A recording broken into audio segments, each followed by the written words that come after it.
Are you feeling inadequate as a person? Let's go ahead and unpack that today.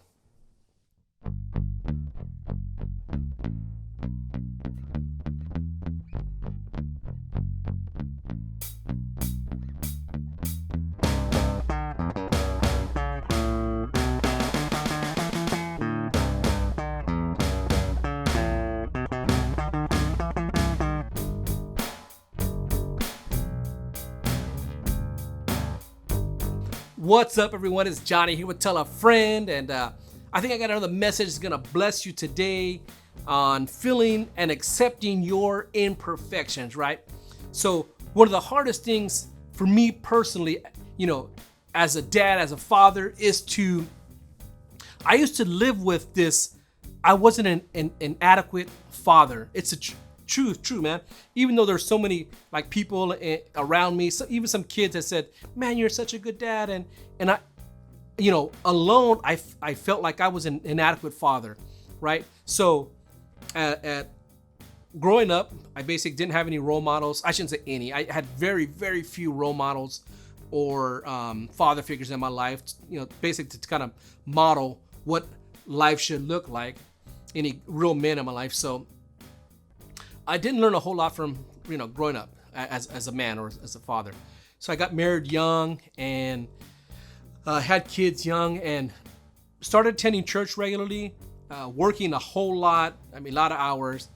And every day every Sunday I go to church, and I started getting really involved doing Sunday school, becoming a teacher, right? Get involved with the men's group, just being involved in church. And along with having kids, kind of trying to have kids and show them love and hang out with them and spend time with them. And my kids would kind of like sometimes get neglected sometimes. And I would feel like I would like lead a service and my kids would always want to be right next to me. And I lived with this as my kids got older, not when I was younger, because I didn't realize it, but when I got older and my kids started getting older, I mean like 16, 17, I felt like maybe I was an inadequate father. And I didn't really share that with anybody, but I felt like an inadequate father.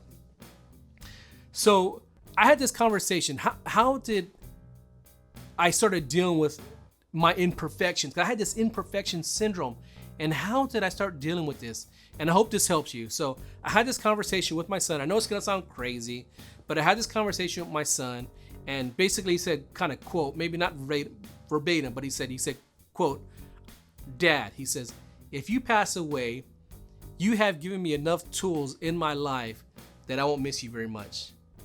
Now, when he first told me this, I wasn't sure if it was a compliment or how to take that. I was like, what, if I die, you'll be okay, basically? I didn't want to hear that, right? As a dad, I didn't want to hear that you're going to be fine without me.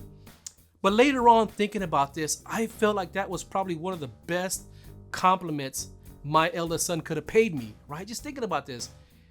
I kind of felt like that imperfection centered my head, that I didn't feel like I lived up to being a great father. And I do think that there's some things I could have changed in my life. But when he told me that, I felt like, you know what?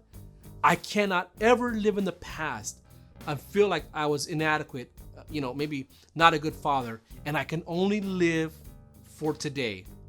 So today, if you have that syndrome of imperfection, that you have lived your life, you've done things and maybe you weren't there for your kids, you felt like you weren't there for your kids, or whatever the case may be, right? You weren't a good son, a good daughter, a good friend, a good husband, a good wife, whatever the case may be. Today and going forward, you can be that best person.